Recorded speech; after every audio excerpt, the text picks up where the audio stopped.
Nostalgia is one of the strangest things your brain does. Because one minute, you're a normal adult, you're trying to answer emails, you're trying to remember which password has the exclamation point, you're wondering why every appliance now needs Wi-Fi, and then something tiny happens. You smell something. You hear an old theme song. You see a game box. You see a Pizza Hut logo, and for some reason your brain opens a secret door labeled Grandma, Summer, Booth Table, Excite Bike. And suddenly you're not just remembering something, you're there. You're a kid again. You're in the restaurant. You're looking at that little screen built into the table. You're eating pizza that tastes better than any food has a legal right to taste. And someone you love is sitting nearby. That's the good version of nostalgia.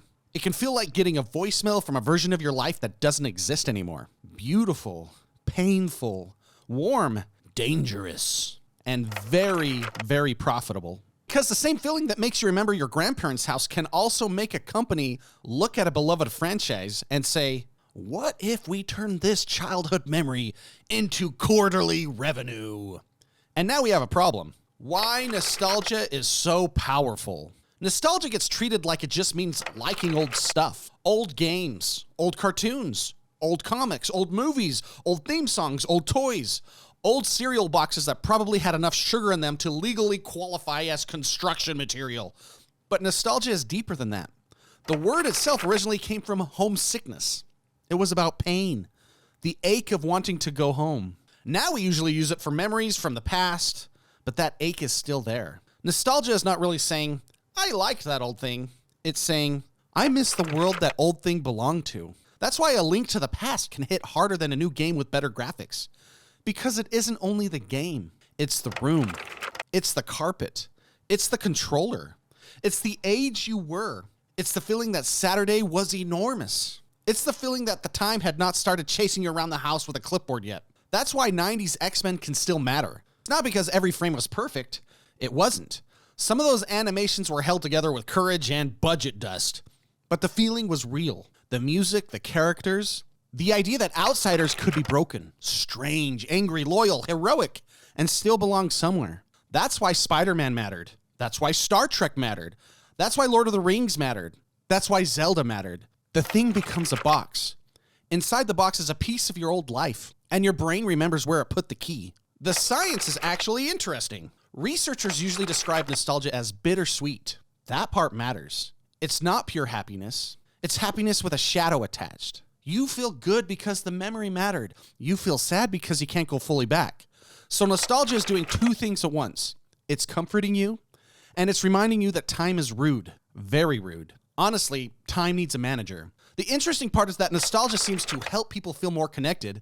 Research has linked nostalgia to social connection, meaning in life, optimism, self-esteem, and something called self-continuity. Self-continuity is a clunky science phrase, but the idea is simple. It means past you, current you, and future you feel like the same person. That matters because life can make you feel disconnected from yourself. You get older, people leave, jobs change, friend groups change, your body starts making noises when you sit down, then an old song hits, or a smell hits, or you see some ancient game you rented with paper route money, and suddenly there is a line running from who you were to who you are. Your brain goes, yep, still you. Different problems, worse knees, same person. That is useful.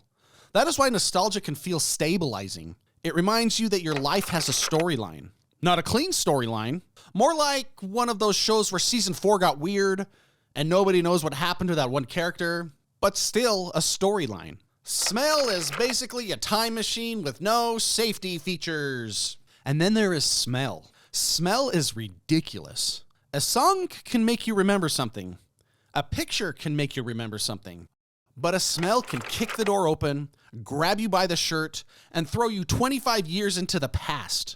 There's research around this too. Smell and taste can trigger strong autobiographical, I hope that's how you pronounce that, memories.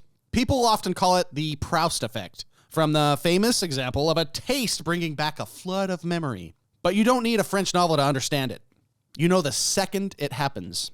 The smell of your grandparents' house, the smell of an old basement, the smell of a video rental store, the smell of summer rain on hot pavement, the smell of a certain pizza. Suddenly you're not talking about the past, you're feeling it. That's why nostalgia is so powerful. It doesn't always ask your permission, it just arrives. And when it is tied to people you loved, it can hit even harder. Because now, it is not only a memory, it is grief, it's love, it is safety, it's childhood. It is a version of the world where someone else was driving, playing, planning, cooking, protecting, and somehow Pizza Hut was operating at an emotional level that modern society has failed to reproduce. This is where nostalgia is beautiful. It lets you visit. You can't stay, but you can visit. And then a company walks in with a cash register. Now here's where this gets messy, because nostalgia is not only powerful emotionally, it is powerful financially. Consumer research has found that nostalgia can make people more willing to spend money. That makes sense. When nostalgia hits, money stops feeling like money for a second. It starts feeling like a ticket back to being 10, a ticket back to Saturday morning, a ticket back to playing games with friends before everybody had calendars, lower back pain, and opinions about interest rates. Companies know this. Of course they know this. They have spreadsheets. Spreadsheets where feelings go to be turned into strategy. And nostalgia is a shortcut. A brand new idea has to earn your attention from nothing. An old franchise walks into the room already carrying your memories. Halo, He-Man, Star Wars, Lord of the Rings, Wheel of Time, Ghostbusters, Indiana Jones, Terminator, Jurassic Park, comic book characters, Saturday morning cartoons. That is a lot of emotional real estate. And when a company sees emotional real estate, it starts measuring for the condos. Good nostalgia understands the feeling. Nostalgia is not automatically cheap. Sometimes it works. Sometimes a sequel, reboot, remake, revival, or continuation actually understands the original thing. Good nostalgia does not simply point at the old thing and wait for applause. Good nostalgia understands the feeling underneath it. It understands tone. It understands character. It understands why people cared. It knows the difference between a reference and a reason. For example, a good Zelda memory is not just green hat, sword, treasure chest sound. It's exploration. It's curiosity. It's getting lost and somehow loving it. It's finding a secret wall and thinking you personally discovered architecture. A good Star Trek memory is not just ship, space, pajamas with badges. It's optimism. It's ideas. It's moral questions. It's people in a room trying to solve problems with brains before everything turns into laser tag. A good Lord of the Rings memory is not just ring, sword, walk. It's friendship. It's sacrifice. It's beauty. It's good people feeling small, but still choosing to move forward. That's why good nostalgia can be amazing. It can take something old and make it feel alive again. It can honor the past without stuffing it into a museum case. Bad nostalgia wears the skin of the old thing. Bad nostalgia is different. Bad nostalgia feels like someone bought the costume. They have the logo, they have the name, they have the theme music, they have the recognizable prop, they have the character you love standing there technically, but something is wrong. The soul is missing. That is when nostalgia starts feeling like predatory. And yes, I think that word fits. Because if a company uses the memory to get your attention, but doesn't respect the reason that memory matters, then it is not really honoring the audience. It's harvesting them. This is why people get angry about certain adaptations. The Halo TV show became a lightning rod for this because, for a lot of fans, Halo was not merely armor and aliens. It was mystery. It was scale. It was music. It was silence.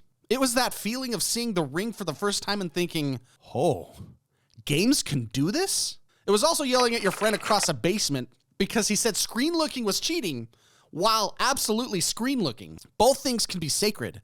And when the adaptation feels like it grabbed the helmet but missed the feeling, people notice. He-Man had a similar problem for a lot of viewers.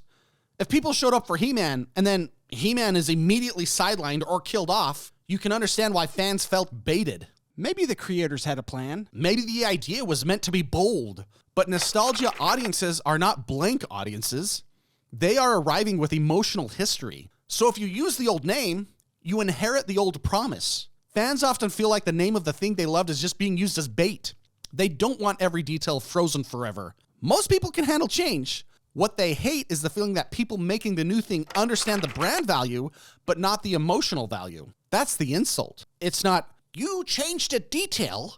It's, you used my memory to get me in the door, then acted confused when I cared about the memory.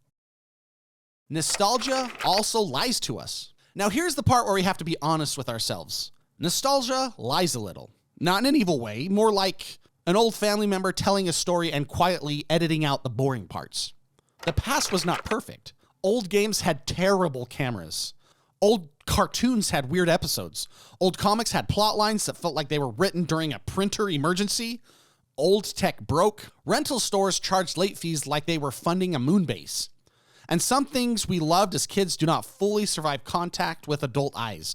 That is normal. The point is not that the past was better. The point is that the past was yours. That distinction matters.